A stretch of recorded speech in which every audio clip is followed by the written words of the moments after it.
Hello everyone and welcome back to my opinion. And three more games have taken place since my previous video. And with two of those games, you'd think, especially with the first game and the third one today, the outcomes of those two games would go a long way in opening up avenues for certain teams as well as booking a team's place in the playoffs. And the Gujarat Titans have qualified after today's win against SRH, knocking the latter out of the competition.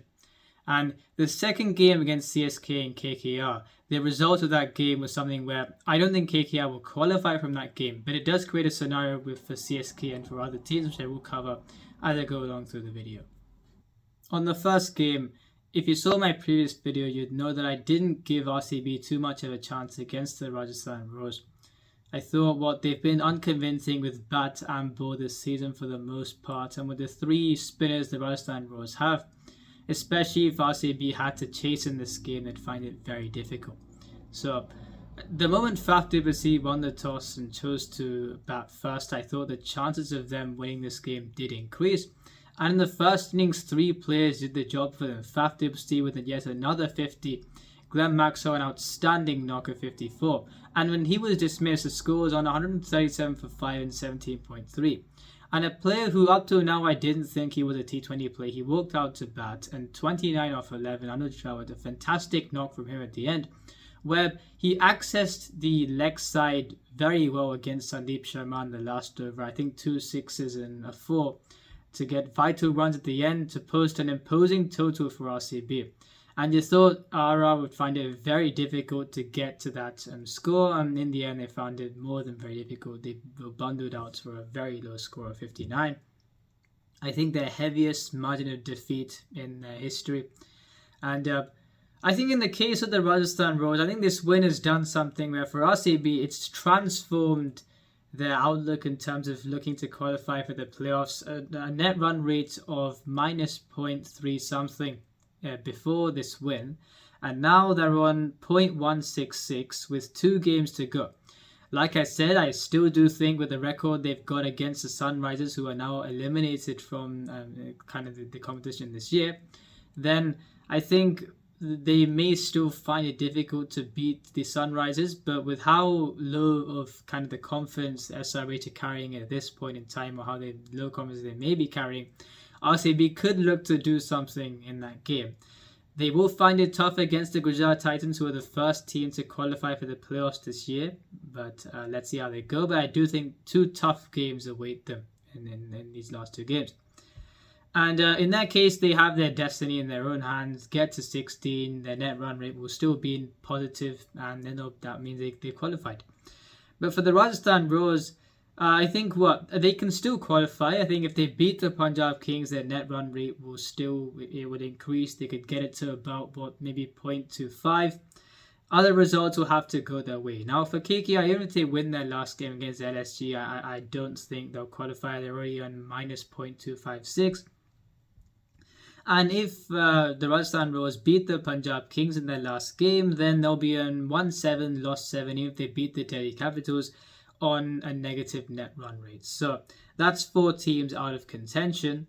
And I think for Mumbai Indians and the Lucknow Super Giants, if one team doesn't get to 15 or 16, and if something happens to RCB where they don't win their last 2 games, and if they win only one of them and there's a net run rate situation, then there's a case where the Rajasthan Royals can qualify in 4. So you've got these things that have to occur for them to get to the playoffs, and it's their own fault because I think they've not done justice to the squad that they've got. I think I expected them to only lose a maximum of 3 or 4 games across its entire season based on the squad they've got and how they started off winning the first 3 out of their 4 games. And they really should have won all 4 already, but in the end, they've only got themselves to blame. A bit of a slump in the middle phase and not winning games that they should have won. And in the end, a resounding victory for RCB in this case. And I do still think the Rajasthan Royals can beat the Punjab Kings and can even qualify if things go their way. But had they closed off the game against the Sunrisers, against the Mumbai Indians as well, and in this game, even if they batted for a bit longer so they couldn't get dismissed for this low of a total, the net run rate would have been better off. And if they got to 7 wins and 7 losses, then maybe they could have competed better with their net run, which would still be in the positive even now. So That's on that, and yeah, they only have themselves to blame. Regarding the second game, in my previous video, I'd said that even though it may have looked like CSK could have an easier game on this occasion, I'd said that KKR have got some very good players of spin in their Indian batsmen and a very good spin attack, and I did not think it would be an easy win. I thought KKR could compete very well in these conditions, and what we saw was a comprehensive victory for KKR. I thought everyone read the surface wrong. I think it was a 180 wicket, like MS Dhoni said. Now, I did not think him choosing to bat first was a wrong decision. I thought it was the correct decision. It's just they didn't get enough runs on the board. At that point in time in the innings break, I thought they were 20 runs short. They were probably short by a bit more.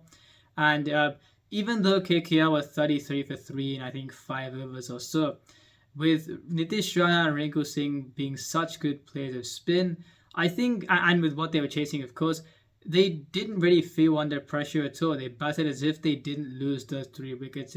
I think it was never in doubt who was going to win the game. And yeah, a comprehensive victory for the Kolkata Knight Riders. And they won 6, lost 7 with a negative net run rate, minus 0.256. I don't think they'll qualify even if they beat LSG in their last game. I think with them winning this game and potentially winning the next game, they may create conundrums for both CSK and LSG. For CSK, I think their next game against Delhi would be a must-win game, considering if they don't win that game, they could still qualify, but you'd have to rely on other results. You'd have to rely on teams not getting to 16 points. And if LSG win only one of their last 2 games, pretend, and stay on 15, then there'll be a net run rate situation between CSK and LSG. And if LSG win their last 2 games, then you may think simply because teams will get to 16 or more, then CSK won't make the playoffs. And they'll have only themselves to blame, even though they couldn't get the 2 points against LSG because of the no result.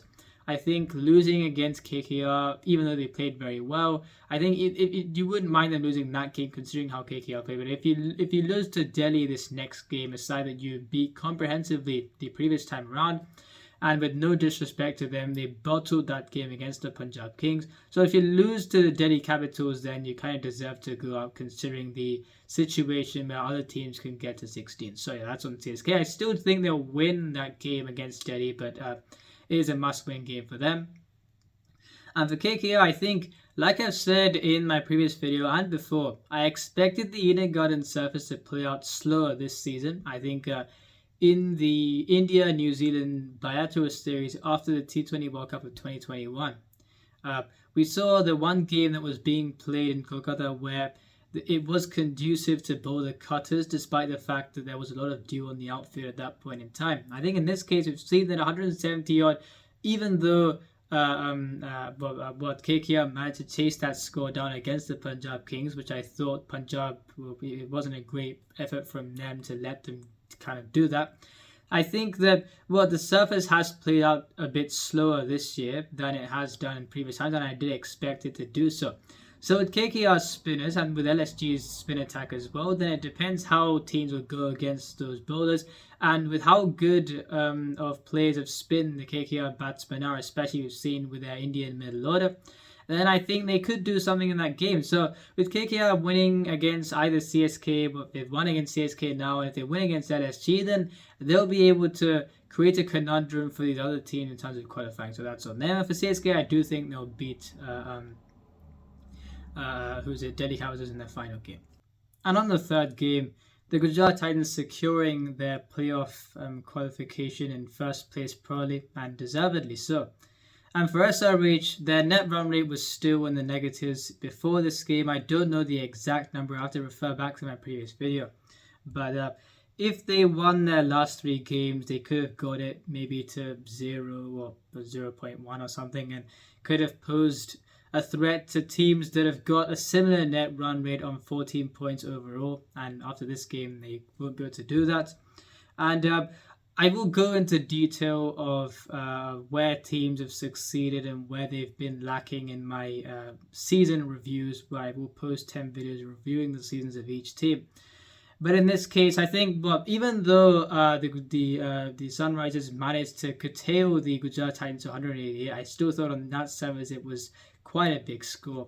And the Sunrisers batsmen effectively left off or continued where the Gujarat Titans batsmen left off towards the end of their innings. And I think in that 12 over span of time, we saw a lot of wickets being lost. And I think that SRH will be very disappointed with the last two losses, especially the previous game against LSG, where they pretty much, I think on that surface, 87 of 40, if they'd played their cards right, they would have proceeded to have that game in the bag quite quickly from that point in time. But they didn't do that and they lost that game. So a poor season for SRH, and I will get into what they did wrong and what they could do better in my review video, which will be coming soon. And on the last game, or tomorrow's game, Mumbai versus LSG will be a game that will have influence regarding these two teams and other teams as well. I think that the Mumbai Indians, they'll be looking to win, I think, their last two games, simply because you've got a case where if the Punjab Kings win their last two games, they'll maybe get to a minus 0.068. Mumbai are on minus 0.117, meaning even if they lose one game and win another game, then they'll still be on a negative net run rate, and there may be a case where the Punjab Kings will qualify based on the fact that they've got a slightly better negative net run rate than MI, despite the fact that both teams will be on 16 points. So I think it'll be a tough game for them tomorrow against LSG at the Ekana Stadium with the LSG spinners. I think Mumbai Indians against CSK, the latest time where they played on a turning track, were already fell short.